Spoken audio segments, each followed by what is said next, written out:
sound of Madonna there, and Get Into the Groove, and you heard it here on the Drive Zone on Zone Radio 88.5, the voice of the Valley. And we've had a couple of organizations speaking to us about independence, and a lot of people are thinking that way, the way the country's going at the moment. And I have on the line a man whose name is Hein Marx, and he's going to be speaking for the United Liberty Alliance. Just to give you some background, United Liberty Alliance is a civil rights movement focused on self-determination of the oppressed minorities of Southern Africa. These minorities include the descendants of the Khoi and San and the Aboriginal peoples of Southern Africa, and people from continental Europe, the British Isles, and even North America, who settled in Southern Africa from as early as 1652, and also slaves and indentured individuals brought to Southern Africa before 1900, primarily from Malaysia, India, and Indonesia.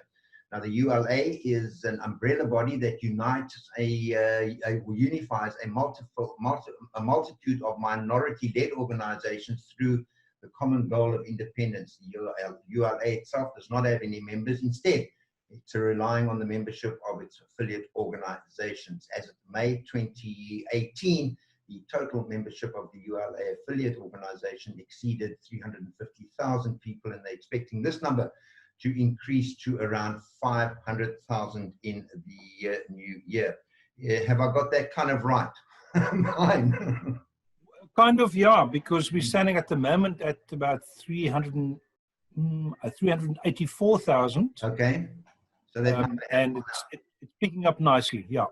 All right, Hein, thanks for spending time with us this afternoon. And I'm going to give you an opportunity to explain the vision that you have.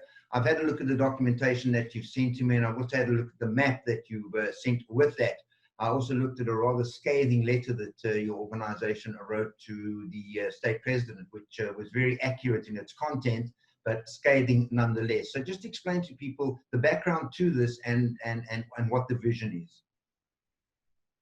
It's actually very sad to think that people, in this case, you know, we stand for the minorities, must actually go so far to look for solutions for our problem outside of the country, because the ANC is not interested in sorting those problems out. In fact, even during this lockdown period, Ramaphosa made it very clear that BEE will not, for instance, disappear or go lighter on the minorities. In fact, he made it very clear it'll actually be more stringent. Mm-hmm.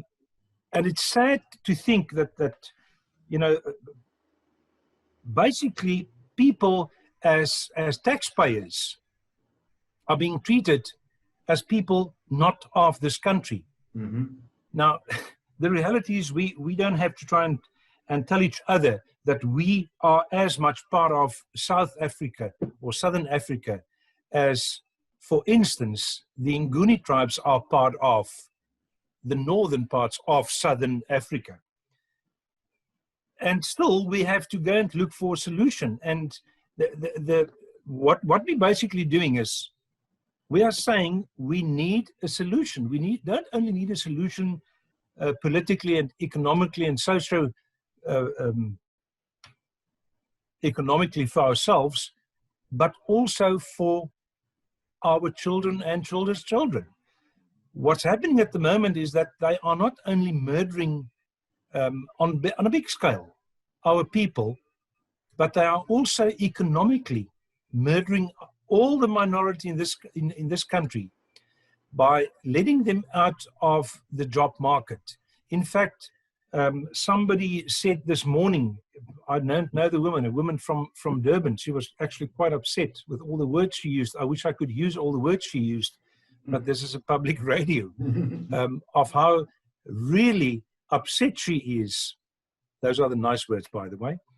That's not the one she used. Yeah. How upset she is because as taxpayers, we've got absolutely no rights in this country anymore. Mm. And for the ANC then to turn around and to say, but you don't say that, look at the Constitution, and in the same sense, in the same breath, they are basically raping the Constitution as well. They do whatever they want to, and we've got to find an answer. Now, I looked at this with other people for a long time. This is not something that I woke up one morning and said, okay, well, this is what I want to do.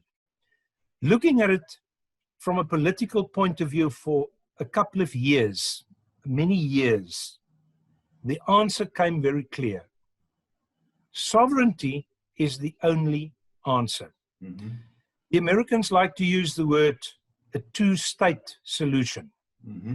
And that refers to the legal process that we are busy with of secession. Secession is the international legal term for basically seceding, going away from the country that you are in, the country that you're in, making one country, two countries. Yeah, declaring independence, basically. Declaring independence. And then the interesting thing is, because obviously that is supposed to be, even in international law, that's supposed to be the last option. And therefore, international law also says you've got to first look at all internal remedies. You've got to talk, beg, fight, go to court, do everything with your local government. And you've got to try and basically have no other option than to secede. Now, we've been at that stage basically since December 2017. Yeah, 2017 was the first letter that I've sent to Zuma through the lawyers to say that we accept now that all internal remedies has been exhausted and that we are going to organize for secession.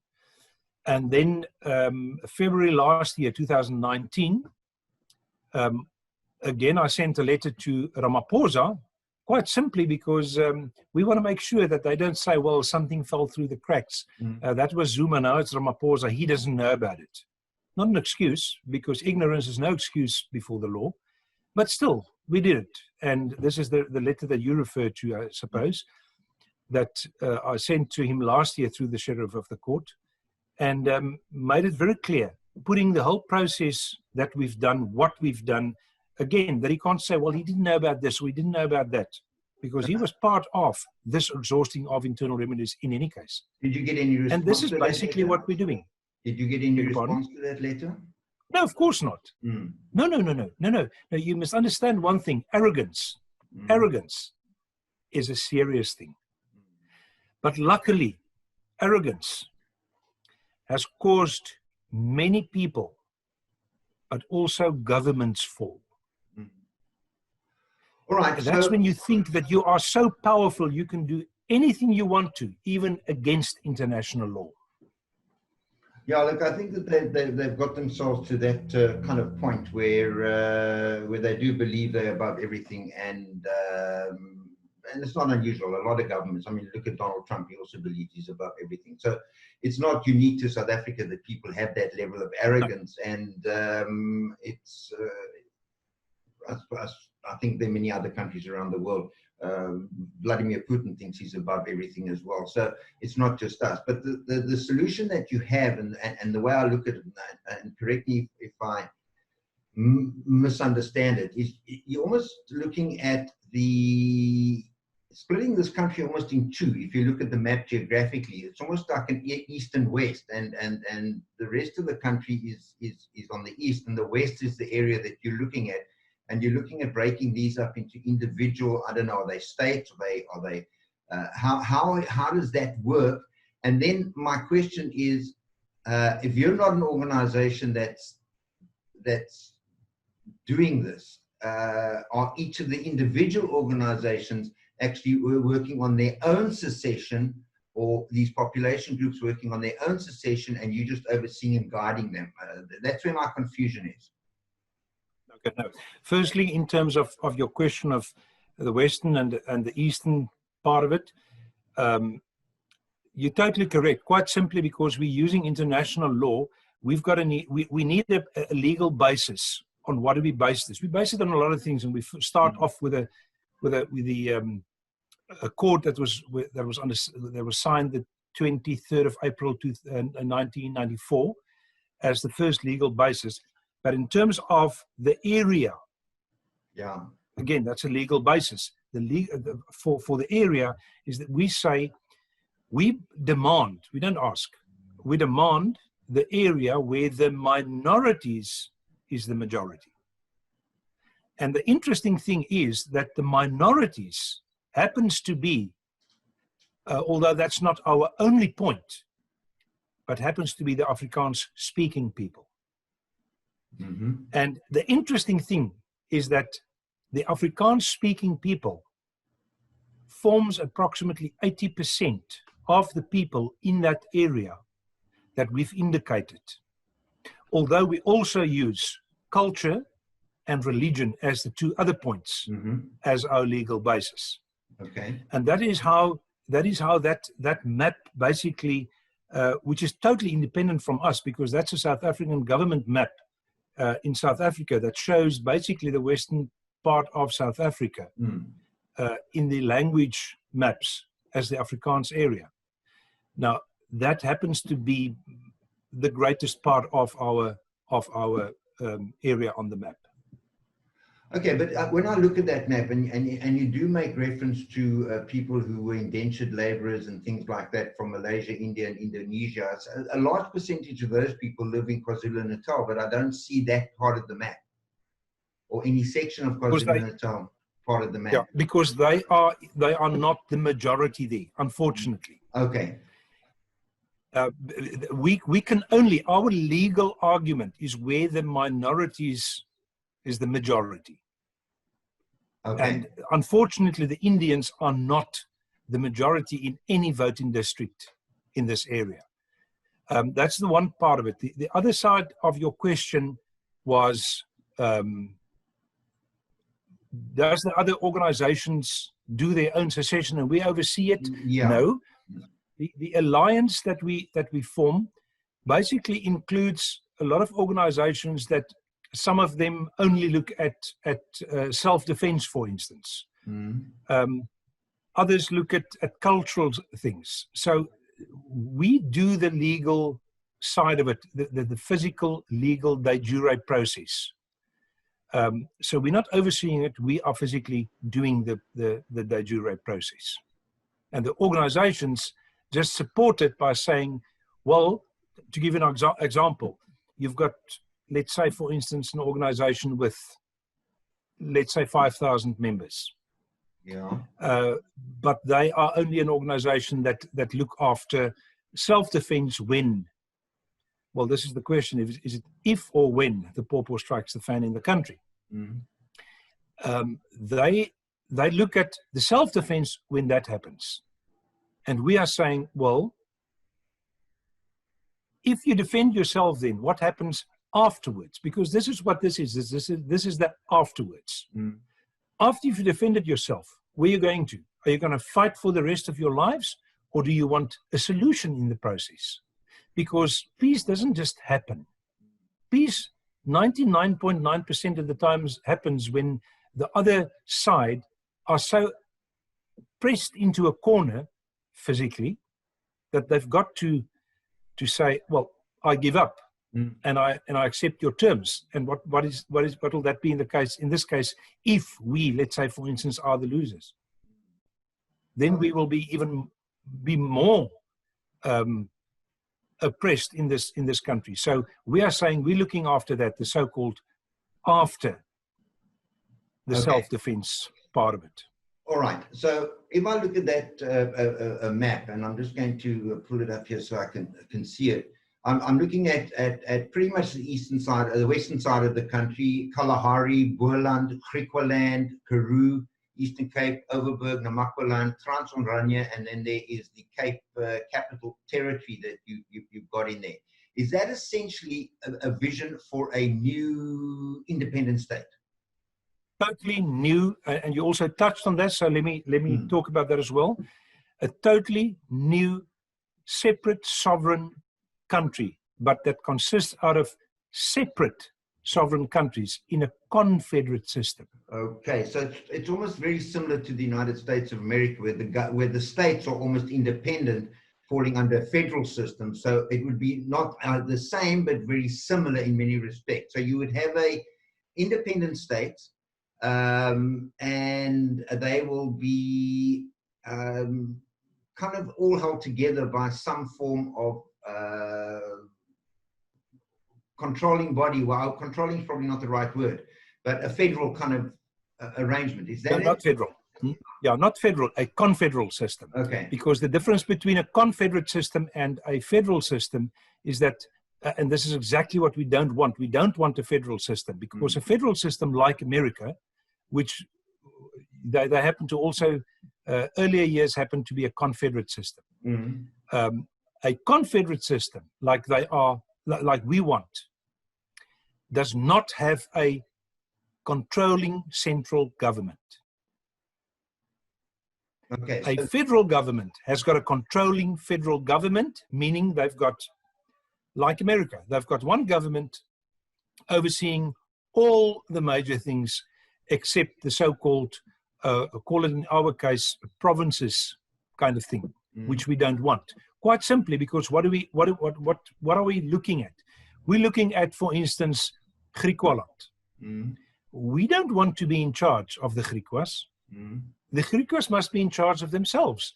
They've got to determine what do they want to do in their schools. How do they want to do their policing? How do they want to do their, their education system, for instance? What language they want in there, whatever. That is a confederate system. So they're totally separate. The only stuff that is the same in a confederate system is, firstly, you've got a ceremonial president, ceremonial, that's all.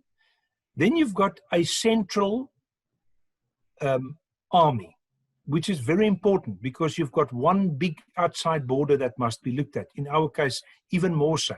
Our border will be patrolled extremely in detail to make sure that we don't have people just walking over the border as it is at the moment in South Africa, and there's no control.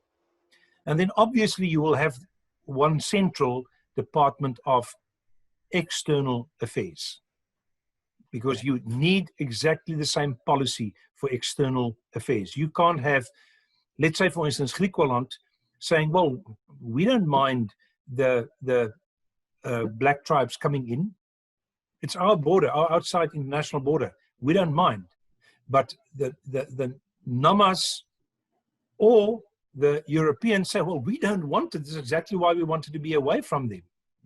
But once they come in on their international border, then they're basically in your area. So you need exactly the same external Department of External Affairs. So everybody in the Confederation would have to agree to those central issues that are going to be taken care of, and I would imagine be seated in what you term the Capital region.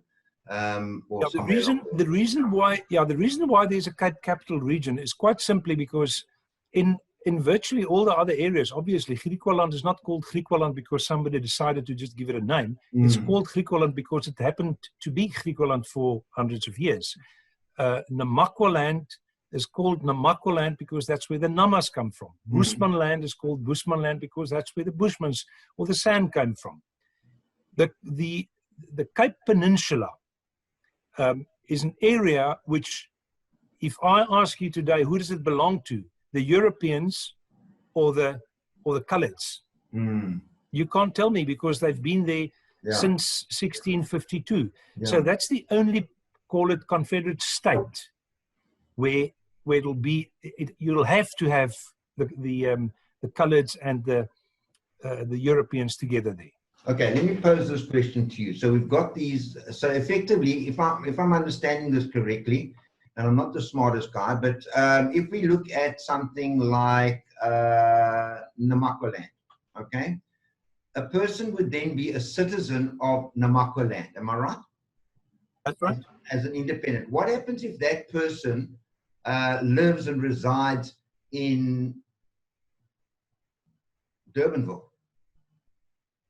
Are they still part of Namakwaland, or are they part of another region when it comes to determining the future of that region? I mean, do they identify? In other words, I'm asking this question. These people within these separate territories that you have put onto this map, and I accept that this map is not your map, it's the RSA, South African map as it stands right now. But if I look at the Eastern Cape, if I look at, say, the Boland, if there's a cross-pollination of people there, will that continue to be the case? Can people move freely within those, over those borders within the broader new republic, as it were? No. Firstly, let's talk about your grouping, which means, let's say, for instance, you are a Nama and you live in Namakwaland. That is your area. That's where you have your passport. That's where you, well, you'll actually have a Confederate passport, but that's where you will have your living rights. But now you are a Nama, but you live in Durbanville, for instance. International law says you may not replace, repatriate somebody illegally because he's been living there for the last 40 or 50 or 60 years or whenever. He was born in that area, but he's a Nama. That means he will stay in that area. One of the things that we are very seriously already looking at when this happens, and I'm saying when it happens, not if it happens, is to do the same that Germany did after the Second World War. Germany, after the Second World War, did not have enough men to work in the industry to build the country up. So they imported thousands and thousands of Turks from Turkey to work in Germany. And literally about, well, 45 to 75, 30 years later, everything was normal and they had enough men to go on with their own economy. So these Turks had living rights in Germany. And again, they can't just send them back to Germany because they were basically people, what do you call it, expats living in Germany. So they made them all an offer officially, and I was there, I lived there that time, so I know, and I experienced it. They offered those Turks 25,000 Deutschmark to sign their living rights away and go back to Germany. Now, Germany. Sorry, I didn't hear. I said, you said go back to Germany. Don't you mean go back to Turkey? Sorry, go back to Turkey. Yeah. Yeah, sorry, go back to Turkey, yeah. And most of the Turks actually took the 25,000 Deutschmark because it was a lot of money, and they went back to Turkey. Now, I'm saying that we've got to look at the same system to say, let's say, for instance, a Nama stays in Durbanville, like you said. You say, we will pay you, well, in inverted commas, 25,000 Deutschmark if you go and stay in your area. If he does, you pay the guy and he goes. If he doesn't want to go, you can't force him and then he must stay there. Then he relinquishes essentially his citizenship as a Namakwa, basically. Of course, yeah, because then he's not in Namakwaland anymore. Yeah. Okay, so when it comes to these groupings, you are essentially encouraging people to go back and live in these spaces where they originate from. That is first prize. That would cost you the least, because funding a thing like Germany, you would need a lot of money for. So you essentially saying to people, you live in Cape Town, but you are from Namakwaland. We're going to do this independence thing for Namakwaland, and we're encouraging you to go and live there. If you don't, then you sacrifice your rights to be called a Namakwa in terms of voting rights. Yeah, but I'm talking about in terms of where you live and where you vote and where you make your part then of a decision-making process that is in a different region, maybe different to Namakwaland. But they essentially are then giving up that Namakwa, not identity, but you know what I'm talking about, that kind of association with that piece of land. Now, vice versa, it's the same. You've got farmers. Let's say, for instance, farmers in Namakwaland. You would the Namakwa Confederate government would firstly, obviously, they've got to sell their property, but in the process also get some payment, call it 25,000 Deutschmark, I get that. to come back. Exactly the same situation. Well, I have a host of questions about how that is funded, but we're not going to go there. Let me ask you this question, and I'm asking the playing devil's advocate. How is that different to the original policy of separate development, what you're proposing? Are you talking about Verwoerd's separate development? Yeah. Hello? There is no difference. Sorry? There is no difference. Okay, so it's I said there is no difference. So it's essentially the same as what he wanted to do in terms of self-determination and separate development. I understand that you are going to get a lot of European people, white people, buying into this concept. How's the feeling amongst the brown and black people who are also looking at this? I mean, what is the view there? Is there resistance to it? Let me put it this way. On Saturday, I drove to Cape Town again for a meeting with, and I won't say who, but with also a very, very, very big, let's just call them brown grouping. They love it. They love it. That's the browns. You said blacks. Again, I won't mention names, but there's one of the black big tribes that contacted me as well to say, if you want to secede, what we read sounds as if we want to do the same, also away from South Africa. Would you help us? I said, of course I'll help you. Okay. Of course I'll help you. Because they want to be on their own, the same we want to be on our own. To make this very simple, one of the questions I asked these people on Saturday again, I said, if we get this secession through, do you people, call them Namas if you want to, do you Namas want to be ruled by us whites again? And the guy sat, and I could see, because I know exactly what I did. I knew what I did because that was on purpose. It was going to make him uncomfortable. He sat there. I said, do you want to be ruled by us again? And eventually he said, no. I said, thank you. Of course I know you don't want to be ruled by us again. Exactly the same with us. We don't want to be ruled by you. So let's work together to get this confederate system going. Then you can rule yourself.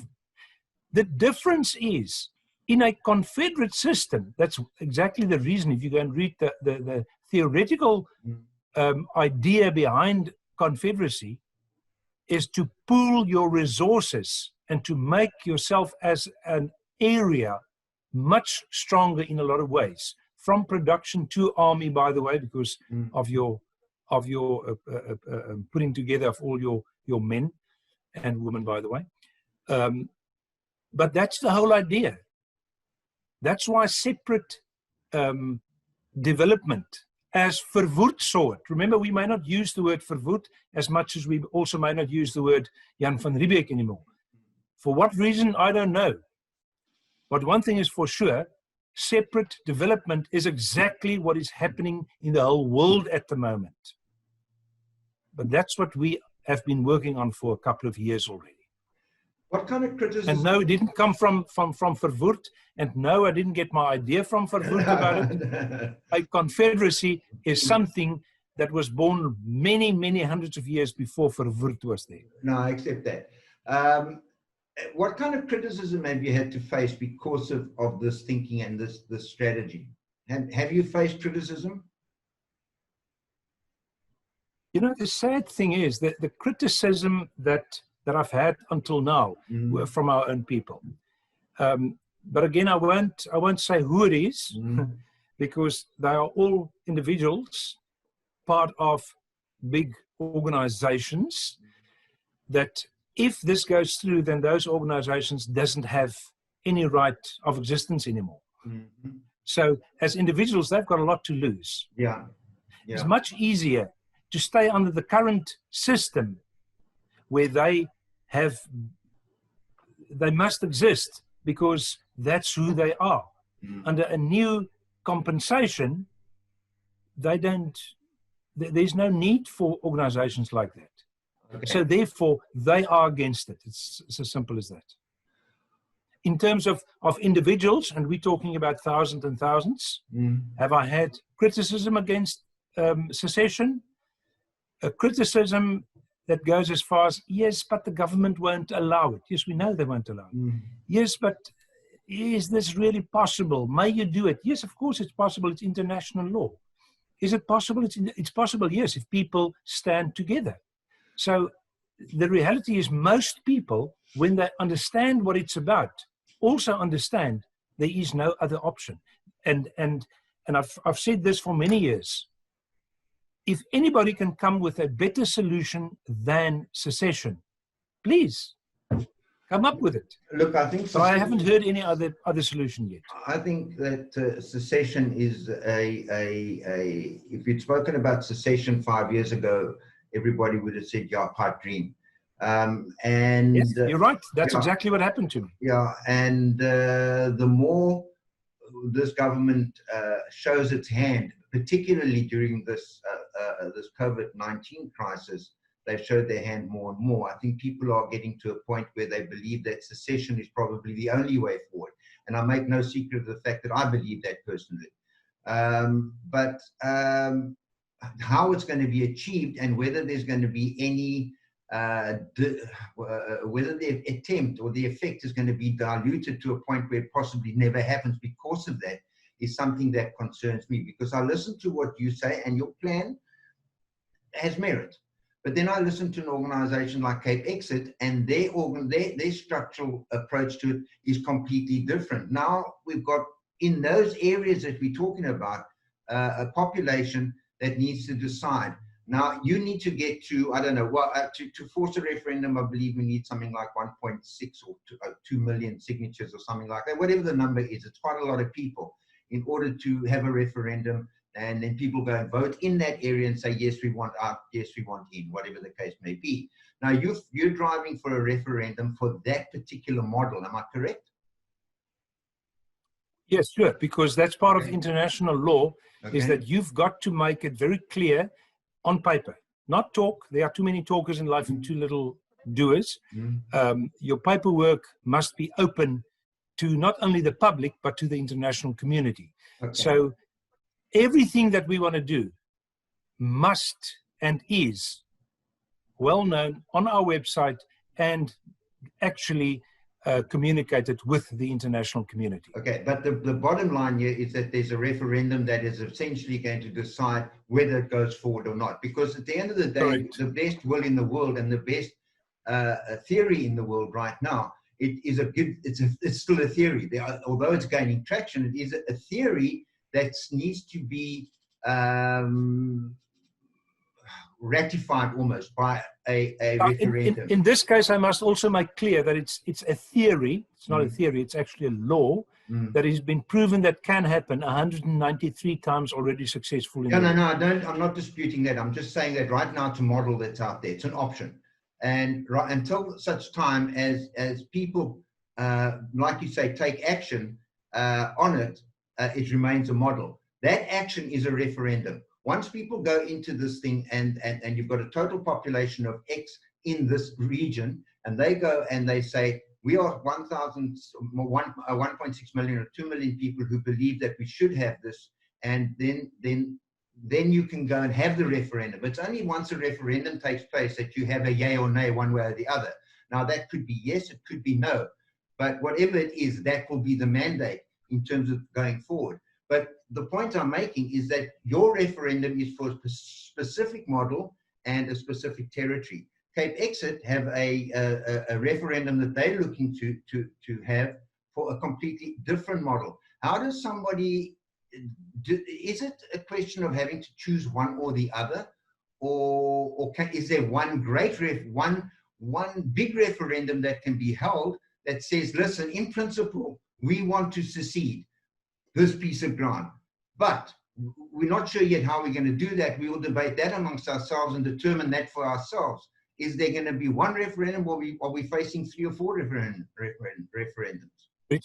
Richard, firstly, like I said earlier, everything that you that you plan and everything that you think that you want to do, you've got to make public to the international community. That's what international law says. Now, I don't know, because I've asked many times, a lot of people that I know have asked, and nobody gets an answer. What exactly does Cape Exit want to do? Because if it is that they want to secede, then they've got to follow international rule. And as far as I know, they haven't even started with the exhausting of internal remedies. So what exactly they want to do, I don't know. I can't tell you what they want to do. All I know is that it seems, and I'm sorry to say it, but it seems as if there's a lot of misleading of people here. Because this is law, international law. You can only do it like that. There's no other way to do it. If you want to secede, you've got to follow specific international law. If you don't do it, then you can't secede. And then you've wasted people's time. You've given people the hope of independence, but you can't give it to them. Can you hold one referendum? Well, the question is, this is the whole question. If you have a referendum, what are you asking the referendum? Because what is the basis of that referendum? If the ULA is the basis, and this is why I say, it's not only that we want to have a confederacy, we even have put in exactly what our external laws will be, what everything will be. You know, everything has been made very 100% clear, because to secede is the easy part, by the way. The seceding on its own is the handing in of a paper. That's nothing.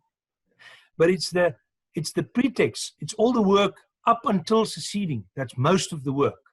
But the reality is, after you have seceded, and I'm talking about literally within 24, 48 hours after you seceded, you've handed those papers in.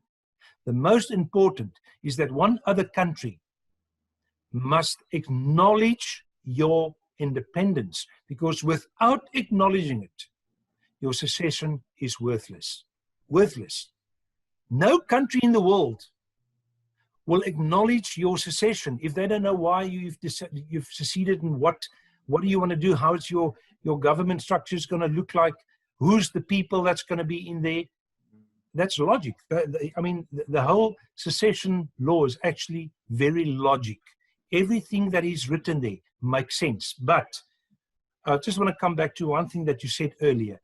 A referendum is then the only way to go forward. And that is not 100% true. In terms of your pure de jure process, you are correct. Without a referendum, you are dead in the water.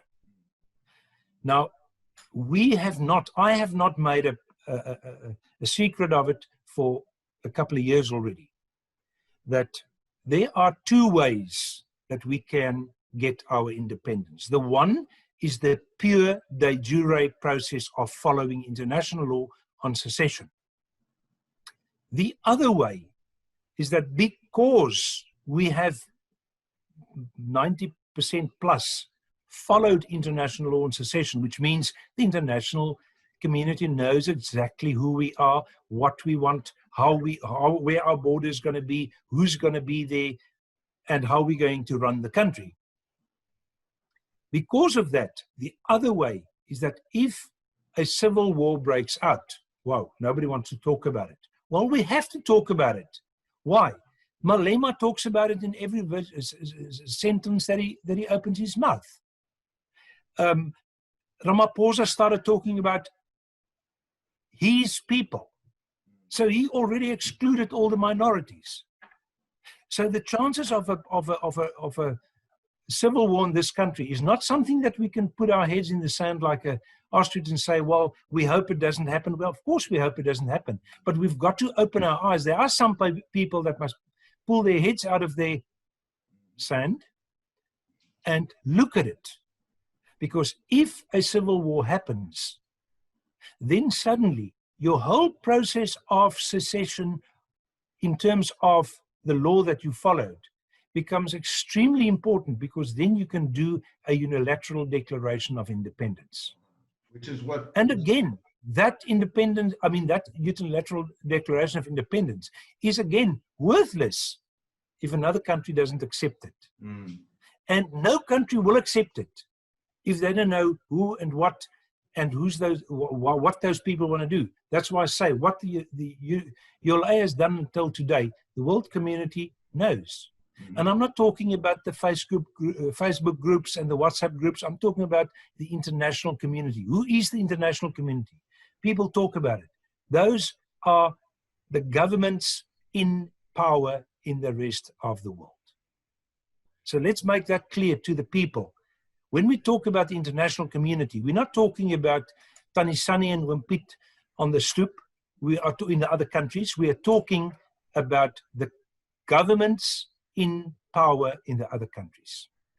It's a very, very interesting conversation, and I don't think that, look, we're already over time, but I think that it's a conversation that we're going to have to explore further, and I would like to get you back on, and we can break it down a little bit more, maybe prepare people a bit better for questions, and explain to them in more detail how, because we haven't even touched on the practical aspects of this at all. I mean, the financial, the taxation, the this, the that, the economic thing. We just really talked about the principle of secession and the area that you're looking at and the peoples that are involved. And I think, Hein, if it's okay, we're going to be in touch with you and maybe pick this conversation up down the line, and maybe not once, maybe 2, 3, 4, 5 times, because I think it's a very important conversation that should be had in this country. And I think that anybody else, and I say quite openly, anybody else who has similar kind of thinking with an organizer, they're welcome to come and talk to us. We'll give everybody a platform.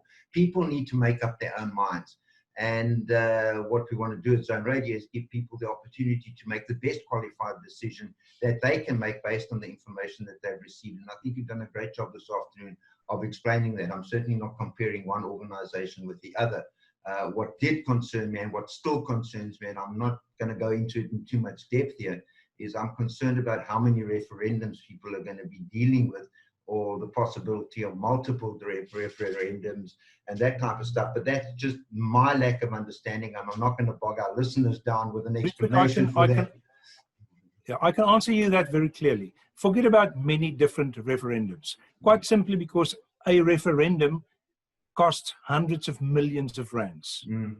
That referendum is either paid by your so-called mother country, South Africa, ANC government, or alternatively, if it's important enough, which it is in this case for the international community, it is basically covered by the international community. Right. You won't have more than one. Forget about it. Okay. One. One. But now you've got to ask yourself exactly the same question again. Will they have a referendum for, let's call it, an organization that doesn't really know what system they want, how they want to run it? I accept what you're saying there. I accept what you're saying there, and it's for each, again, to decide on the merits of the information that they have received. And what the Zone Radio is trying to do is give everybody an opportunity to hear what the options are that are available. And I think that you've done an amazing job of explaining your option this afternoon, and I thank you for that time. But it's certainly not the last conversation that we're going to have, because I think there's a lot more to this. Before people now heard the concept, I think there's a lot more detail that needs to be explored before people can make a qualified decision. Because on the surface of it, it's a no-brainer. But there may be things down the line where they do buy in or don't buy in. That's another conversation. And I think that we need to break up the elements of it and keep the conversation going, and maybe do it on a sort of monthly basis or something like that. But we'll certainly be in touch with you. But I do thank you, Hein, for this afternoon, for being with us and for sharing this, and I look forward to the next conversation. I really do. Pleasure. Thank you very much, and Richard, thank you very much for the invitation, because the message must get out to the people, because unfortunately most people don't even know that we have the right to do this, not only in terms of international law, but funny enough also in terms of South African constitution. Yes. So yeah, it's thank you. I really appreciate it, and thank you for your listeners. There is only one way to get to know this, and this is to get to the information. And that's what we're trying to do. And it's people like yourself. I really appreciate it. You're welcome. And again, thank you for your time. got to run now because I've got all sorts of things to do here, and we will be in touch. Hein, thank you so much, eh? Thank you, Richard. Bye-bye. Take care. Bye.